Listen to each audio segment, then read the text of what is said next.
శాసనసభ స్పీకర్గా నందికొట్కూరు నియోజకవర్గ శాసనసభ్యురాలు ఎం గాయత్రి గారు ఎన్నికయ్యారు.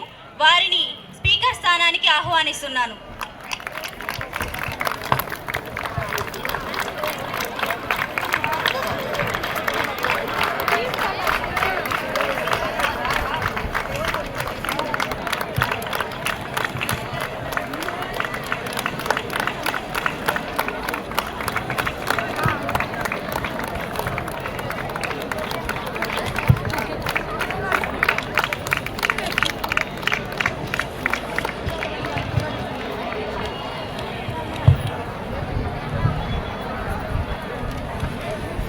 నాకు ఈ అవకాశం కల్పించిన శాసనసభ్యులందరికీ నా హృదయపూర్వక ధన్యవాదాలు తెలియజేసుకుంటున్నాను. ఈ శాసనసభలో అధికార ప్రతిపక్ష సభ్యులందరి హక్కులను కాపాడుతానని భారత రాజ్యాంగం మీద ప్రమాణం చేయుచున్నాను.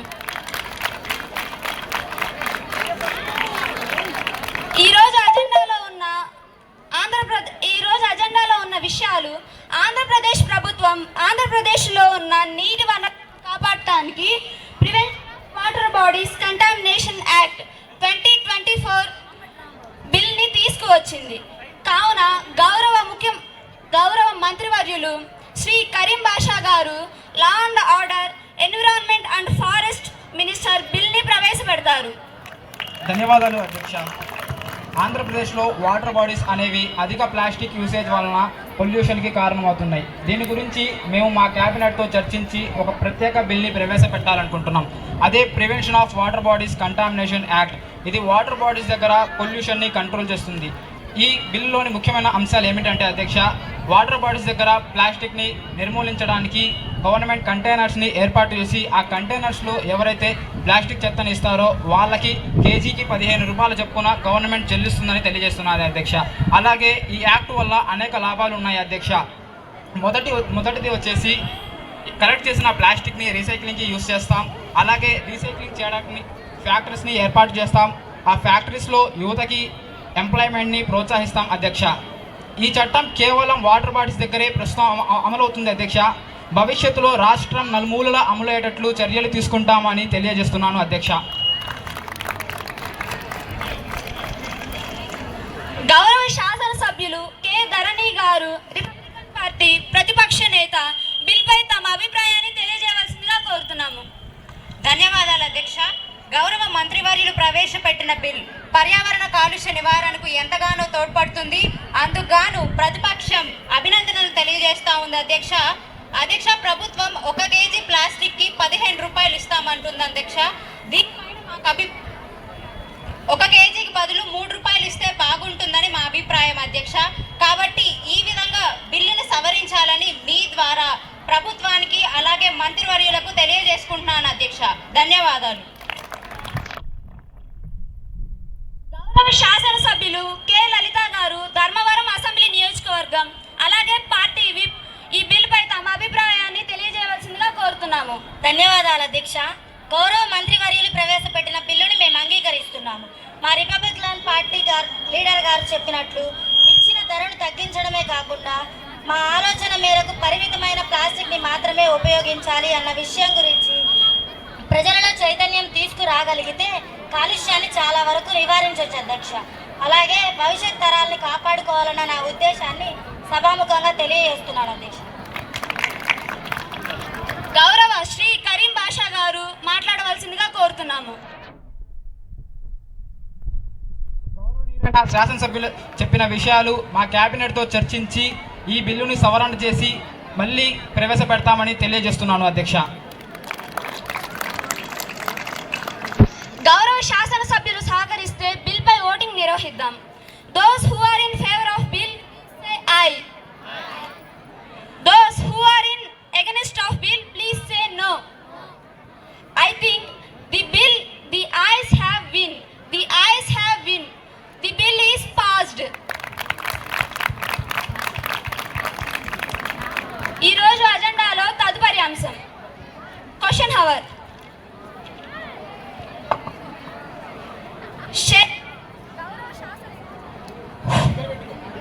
గౌరవ శాసనసభ్యులు షేక్ ఆఫ్రిన్ సుహానా గారు పుట్టూరు అసెంబ్లీ నియోజకవర్గం.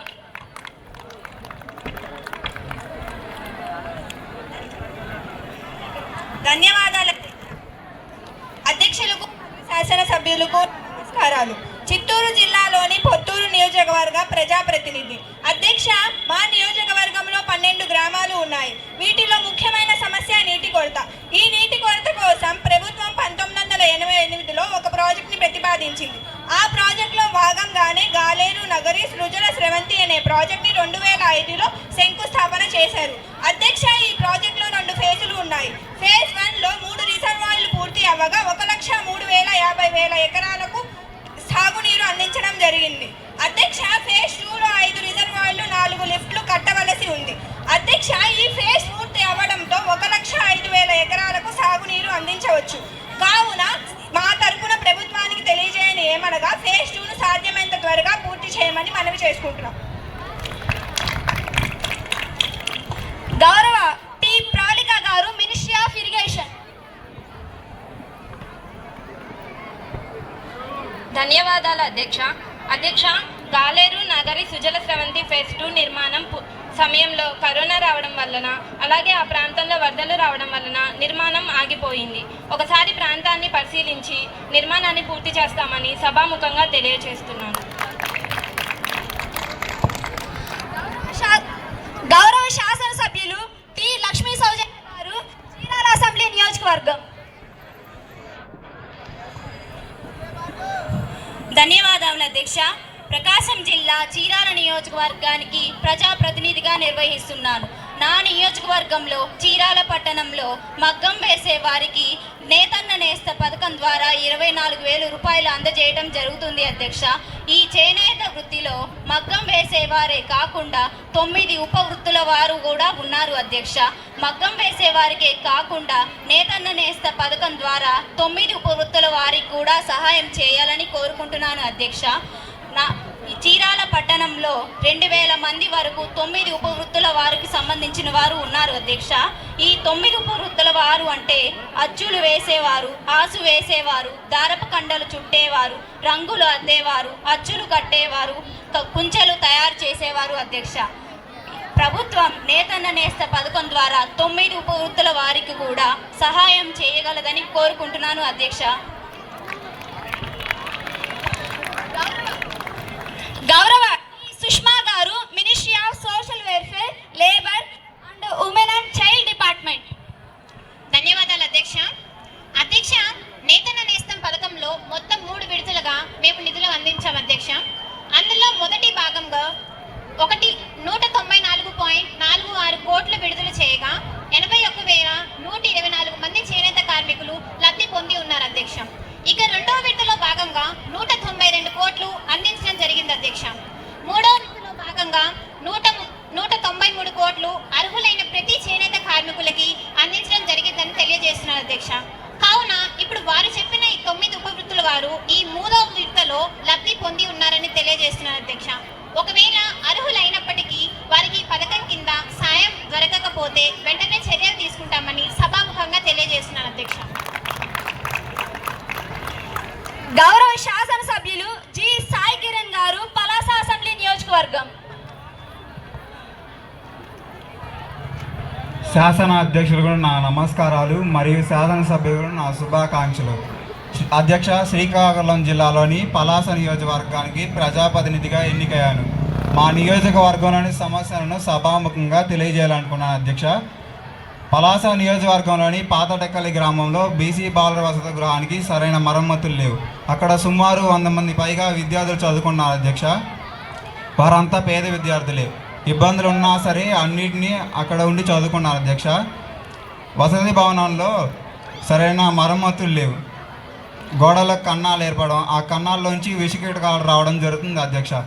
అదేవిధంగా త్రాగడానికి మంచినీరు లేదు, మరుగుదొడ్లు లేవు. విద్యార్థులందరూ స్నానం చేయడానికి మరియు మిగిలిన కార్యక్రమాలకు చెరువు వద్దకు వెళ్ళి అక్కడ చేస్తున్నారు అధ్యక్ష. వసతి భవనంలో దోమల కారణంగా విద్యార్థులందరూ అనారోగ్యం పాలవుతున్నారు అధ్యక్ష. ఎంతమంది అధికారులను కలిసినా తాత్కాలిక పరిష్కారమే తప్ప శాశ్వత పరిష్కారం చూపించడం లేదు అధ్యక్ష. కావున విద్యార్థులందరికీ శాశ్వత భవన నిర్మాణానికి అనుమతులు, నిధులు మంజూరు చేసి వీలైనంత తొందరగా అన్ని వసతుల్లో విద్యార్థులందరికీ వసతులన్నీ తీరేలాగా నిర్మాణం పూర్తి చేయాలని మీ ద్వారా విజ్ఞప్తి చేస్తున్నాను. గౌరవ డి సుష్మా గారు, ministry of social welfare, labour, women and child department. ధన్యవాదాలు అధ్యక్ష. అధ్యక్ష, మేము రాష్ట్ర వ్యాప్తంగా మరమ్మతులు మరియు పునర్నిర్మాణం అవసరమైన ప్రభుత్వ పాఠశాలలను మరియు వసతి గృహాలను లిస్ట్ చేయడం జరిగింది అధ్యక్ష. వాటిలో ఇప్పుడు వారు చెప్పిన టెక్కలి గ్రామపు బీసీ బాలుర వసతి గృహం కూడా ఒకటి అధ్యక్ష. మేము లిస్ట్ అవుట్ చేసిన పాఠశాలన్నింటినీ మరియు వసతి గృహాలని వాటికి కావాల్సిన వసతులని సమకూరుస్తూ వస్తున్నాం అధ్యక్ష. కావున వారు చెప్పిన ఈ వసతి గృహమును కూడా అతి త్వరలో నూతన శాశ్వత భవనం కట్టించి చక్కగా రూపుదిద్దుతామని తెలియజేస్తున్నాను అధ్యక్ష. అంతేకాకుండా అక్కడి విద్యార్థులకు ఆరోగ్య విషయంపై ప్రత్యేక దృష్టి తీసుకొని వారి ఆరోగ్య సమస్యలను తలెత్తకుండా జాగ్రత్త తీసుకోమని వైద్య శాఖ వారికి సిఫార్సు అందజేస్తామని తెలియజేస్తున్నాను అధ్యక్ష. గౌరవ శాసనసభ్యులు షేక్ రేష్మా గారు, మంగళగిరి అసెంబ్లీ నియోజకవర్గం. మీరు చెప్పాలి అనుకుంటుంది 2 నిమిషాల్లో ముగించండి. Thank you, Madam Speaker, for allowing me to address this assembly. I am working as MLA of Mangalgiri constituency. Today I want to discuss about the problems faced by the handloom weavers of Mangalgiri. Handloom weavers are not capable of producing as much as fabric produced by the industrial weavers. Also, they are having less demand in the market. Due to this, they are not able to earn stable income. Also, they are suffering through low productivity, less marketing facility, etc. Cost of ants, dyes, chemicals and other inputs have been increased in recent period. Madam Speaker, I want these inputs to be provided at low price to weavers. Also, I have some suggestions to bring demand and awareness about handloom weavers. That is, by promotions through ads on social media and also by conducting surveys. I request to accept all these suggestions and provide proper solution and sort out this problem. Thank you, Madam Speaker. Honorable Chief Minister Sheikh Sadia Garu, Ministry of Mining, Heavy Industries and Environment Department. Thank you, Honorable Speaker. Honorable Speaker, in response to the concerns raised by the Honorable Member of Mangalgiri constituency, Honorable Speaker, the government is committed to preserving and promoting a tradition of handloom weaving. Honorable Speaker, we will implement skill development initiatives, facilitate market access, ensure quality standards, and develop infrastructures to support local artisans and weavers. Honorable Speaker, these aim to empower the handloom industry, stimulate economic growth, and preserve our cultural heritage. గౌరవ శాసనసభ్యులు ఏ రత్నవల్లి గారు, Parchur assembly నియోజకవర్గం. మీరు చెప్పాలి అనుకున్న విషయం త్వరగా ముగించండి. గౌరవనీయులైన స్పీకర్ గారికి, నా తోటి శాసనసభ్యులకి నా నమస్కారాలు. అధ్యక్ష, నా నియోజకవర్గ ప్రజలు నా దృష్టికి తెచ్చిన సమస్య ఏంటంటే, అధ్యక్ష, పర్చూరు ఇంకోలికి వెళ్ళే దారిలో పూసపాడు అనే ఊరు వాగుపై నుంచి ఒక రహదారి ఉంది అధ్యక్ష. దాన్ని ఒకప్పుడు పాత మద్రసు రహదారి అని కూడా పిలుస్తారు అధ్యక్ష. వాహనదారులు ఎవరైతే ఉన్నారో వారు రావడానికి కానీ ఎంతో ఇబ్బందికరంగా మారింది అధ్యక్ష. అధ్యక్ష, నేను కోరుకునేది ఏంటంటే అధికారులు దాన్ని పట్టించుకోకపోవడంతో ప్రజలు ఏ సమయంలో ఏ ప్రమాదం జరుగుతుందా అని భయపడుతున్నారు అధ్యక్ష. నేను కోరుకునేది ఏంటంటే అధికారుల రహదారిని బాగు చేసి సరైన మరమ్మతులు చేయాలని నా మనవి. గౌరవ జి రేణుకా గారు, మినిస్ట్రీ ఆఫ్ ట్రాన్స్పోర్ట్. ధన్యవాదాలు అధ్యక్ష. పర్చూరు నుంచి ఇంకొల్లు వెళ్ళే దారిలో పూచపాడు అనే గ్రామంలో రహదారులు నిలిచిపోయాయి అని మా దృష్టికి వచ్చింది అధ్యక్ష. మద్రాస్ రహబాద్ వంతెనకు ఏమన్నా మరమ్మతులు ఉన్నాయేమో పరిశీలించి మరమ్మతులు చేయిస్తామని తెలియజేసుకుంటున్నాను అధ్యక్ష. అంతేకాకుండా ఒక టెక్నీషియన్ బృందాన్ని ఏర్పాటు చేసి పనులు వేగవంతం చేస్తామని సభాముఖంగా తెలియజేసుకుంటున్నాను అధ్యక్ష. ఈ రోజు సమావేశాలు ఇంతటితో ముగుస్తున్నాయి.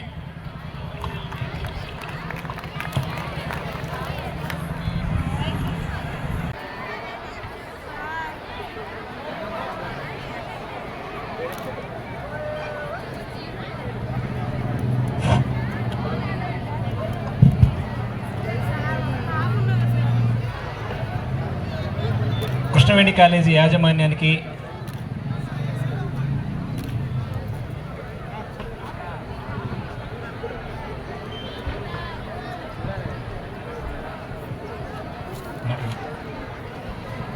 ప్రియమైన విద్యార్థులకు, అలాగే కృష్ణవేణి కాలేజీ యాజమాన్యానికి మమ్మల్ని ఎంతో నమ్మి మా చేతికి మేము ఎట్లాంటి ఎక్స్పీరియన్స్ లేదు అని ఏమాత్రం ఆలోచించకుండా సివిల్స్ బ్యాచ్ని నడుపుతామనగానే మాకు అవకాశాన్ని ఇచ్చినందుకు కృష్ణవేణి కాలేజీ యాజమాన్యానికి హృదయపూర్వకంగా ఎప్పుడు గుర్తుపెట్టుకుంటానన్న విషయాన్ని అయితే తెలియజేస్తున్నాను. ఈ సివిల్స్ ప్రోగ్రామ్ అనేది నర్సరావుపేట పరిసర ప్రాంతాల్లో ఇది ఒక విద్యా రాజధాని అవుతుందన్న విషయం ముందుగానే పసిగట్టి ఈ ప్రాజెక్ట్ని ఇంప్లిమెంట్ చేయడానికి ఏ కాలేజీ అయితే బెస్ట్ అని ఆలోచిస్తున్న టైంలో కృష్ణవేణి కాలేజీ బెస్ట్ అన్న విషయం ఎవరితో పోటీ లేకుండా వచ్చిన ఆలోచన ఇది. ఎందుకంటే ఈ కాలేజీలో డిసిప్లిన్ బాగుంటుందన్న విషయం ఎవరిని ఇంప్రెస్ చేయడానికి చెప్పట్లేదు, వాస్తవంగా చెప్తున్నాను. మీ కాలేజీలో డిసిప్లిన్ చాలా బాగుంటుంది, సీరియస్గా చెప్తున్నాను. Not to impress anyone, not to yield anyone, not to compress anyone, but one thing was very clear that your college was so disciplined, it was so inclined, it was so grounded and everything. ఈ అవకాశం కల్పించినందుకు ఇంతకంటే చాలా చేయాలన్న ఆలోచనలు మా ముందుకున్నాయి. ఎక్కడో communication gap వల్ల నేను యాజమాన్యం దాకా చేరలేకపోయినాను. రానున్న సమయంలో ఇట్లాంటి వాటిని పూర్తి చేసుకొని మాకు ఇలాంటి అవకాశం కల్పించినందుకు హృదయపూర్వకంగా మళ్ళీ ఇంకొకసారి యాజమాన్యానికి ధన్యవాదాలు తెలుపుకుంటున్నాను. ఇలాంటి ప్రయత్నాలు ఇంకో ఎన్నో చేస్తామన్న విషయాన్ని మాత్రం ఇప్పుడు స్పష్టంగా తెలియజేస్తున్నాను. ధన్యవాదాలు.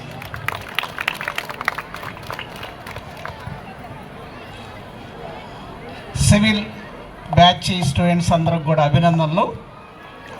మాస్టర్కి కూడా చాలా మంచి కార్యక్రమం చేశారు. అసెంబ్లీ ఇంత పీస్ఫుల్గా జరిగిద్దా అని ఇప్పుడు చూస్తున్నాము. అంటే మనం టీవీలో చూస్తున్నాం అసెంబ్లీ ఏ విధంగా జరుగుతుంది, ఒక నిమిషం కూడా జరగదు.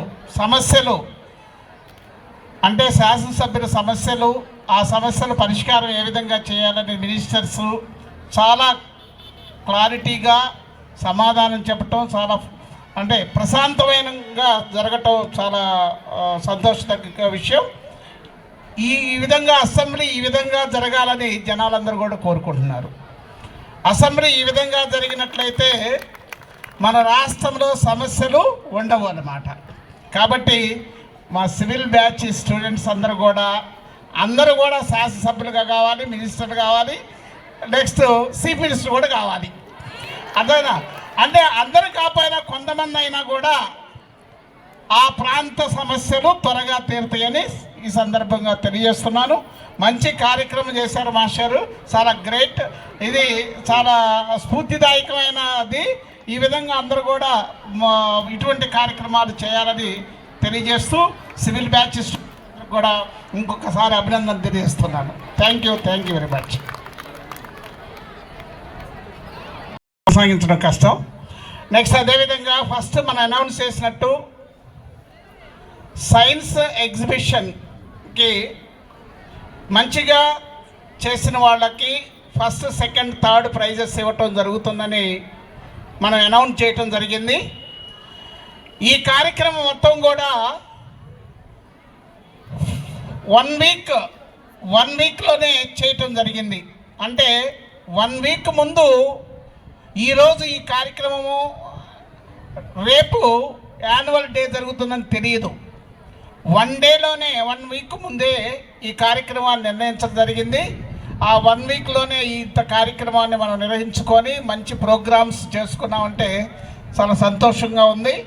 నెక్స్ట్ అదేవిధంగా సైన్స్ స్టూడెంట్స్ కానీ, ఆర్ట్స్ స్టూడెంట్స్ కానీ వాళ్ళ చూసినట్లయితే వాళ్ళ స్టాల్స్ దగ్గరికి వెళ్ళినట్లయితే, సైన్స్ ఎగ్జిబిషన్ స్టాల్స్ దగ్గరినట్లయితే అద్భుతంగా మరి చూడటం జరిగింది. కెమిస్ట్రీ కానీ, ఫిజిక్స్ కానీ, మైక్రోబయాలజీ కానీ, కంప్యూటర్స్ అండ్ ఎలక్ట్రానిక్స్ కానీ, అదేవిధంగా కామర్స్ డిపార్ట్మెంట్ వాళ్ళు కానీ, ఇంగ్లీష్ డిపార్ట్మెంట్ కానీ, నెక్స్ట్ అదేవిధంగా సాంస్క్రిట్, తెలుగు, బయాలజీ డిపార్ట్మెంట్స్ అన్నీ చూసాము. ఒకరికి మించి ఒకరు ఈ కార్యక్రమాలు చేసి పిల్లలు చాలా చక్కగా మీరు చూశారు. చాలామంది చూడలేదేమో, మేమైతే అక్కడ దాదాపు 2 hours స్పెండ్ చేసాం. పిల్లలు ఎక్స్ప్లెయిన్ చేసే విధానం కానీ, వాళ్ళు చేసిన ప్రాజెక్ట్ కానీ చూస్తే చాలా చూడముచ్చటగా ఉంది, చాలా వినాలనిపిస్తుంది అన్నమాట. అది ఆ విధంగా ఉంది. కాబట్టి మరి ఆ ప్రోగ్రామ్ చూసినట్లయితే ఫస్ట్ సెకండ్ థర్డ్ ప్రైజ్ చూసినట్లయితే ఇక్కడ ఒకరికొకరు చాలా అద్భుతంగా చేశారంటానికి నాకు రిజల్ట్ అంటే 4 మార్క్స్ వేశారు దీనికి. ఆ 4 మార్క్స్ తోటి క్రోడీకరించుకొని అందరూ కూడా 0.5-0.1% డిఫరెన్స్ తోటి ఈ ప్రైజెస్ ఇవ్వటం జరుగుతుంది. ఎవరినో ఒకరిని ఫస్ట్ సెకండ్ థర్డ్ చేయాలి కాబట్టి చేస్తున్నాం. ఇది కాబట్టి ఇది అందరికీ వర్తిస్తుంది అన్నమాట. కాబట్టి కెమిస్ట్రీ డిపార్ట్మెంట్ చూసినట్లయితే ఫస్ట్ ప్రైజ్ 4.25 మార్క్స్ తోటి ఫస్ట్ ప్రైజ్ రావటం జరిగింది. వాళ్ళు ఈ కల్తీ అంటే బయట కొన్ని స్పైసెస్ కానీ లేకపోతే కొన్ని మనం రోజువారీ ఉపయోగించే ఫుడ్ మెటీరియల్ కానీ కల్తీతో వస్తుంది. ఆ కల్తీని ఏ విధంగా గమనించవచ్చు అనేది వాళ్ళు చాలా చక్కగా వివరించారు. కాబట్టి వాళ్ళకి 4.25 మార్క్స్ తోటి ఫస్ట్ ప్రైజ్ ఇవ్వటం జరుగుతుంది. వాళ్ళకి 5,000 రూపీస్ని రేపు యాన్యువల్ డే మీటింగ్ రోజు ఇవ్వటం జరుగుతుంది. నెక్స్ట్ సెకండ్ ప్రైజ్ ఫిజిక్స్ డిపార్ట్మెంట్కి వస్తుంది. అది 3.975 మార్క్స్ 3.975 మార్క్స్ అంటే చూడండి ఎంత దగ్గరలో సెకండ్ ప్రైజ్ ఇవ్వటం జరిగింది. వాళ్ళు పవర్ జనరేషన్ గురించి చాలా చక్కగా ఎక్స్ప్లెయిన్ చేశారు. ఆ జనరేషన్ చూస్తే మనం కూడా ఒక ప్రాజెక్ట్ పెట్టుకుంటే దాని ద్వారా కూడా మనం మంచిగా వెళ్ళొచ్చు అని అనిపించింది నాకు ఆ జనరేషను. కాబట్టి ఫ్యూచర్లో పెడతామేమో అనుకుంటున్నాను నేను అన్ని అది. నెక్స్ట్ అదేవిధంగా నెక్స్ట్ మైక్రోబయాలజీ 9.75 థర్డ్ ప్రైజ్ వచ్చింది. అందరూ కూడా ఇంక తర్వాత వచ్చేవన్నీ కూడా 9.625, 9.575, 9.57 అంటే పాయింట్స్లోనే ఈ డిఫరెన్స్ ఉంది. కాబట్టి ఈ 3 డిపార్ట్మెంట్స్కి ఫస్ట్ సెకండ్ థర్డ్ ప్రైజ్ చేయడం, దీనికి కారకులైన స్టూడెంట్స్ని పేరున అభినందిస్తున్నాను. కాబట్టి ఇటువంటి ప్రాజెక్ట్ చేసినట్లయితే ముందు కూడా భవిష్యత్తులో కూడా మీరు మంచిగా సెటిల్ అవడానికి అవకాశం ఉంటుంది. కాబట్టి వీటి మీద దృష్టి పెడతారని ఆశిస్తూ ఈరోజు ఈ కార్యక్రమాన్ని ఇంతటితో ముగించి రేపు 4 కల్లా ఈ గ్రౌండ్లోకి వద్దాం. 4 to 11 వరకు మనం మీ ఆటపాటలతోటి డ్యాన్స్ ప్రోగ్రాములతోటి ఎంజాయ్ చేద్దాం. కాబట్టి స్టార్ట్.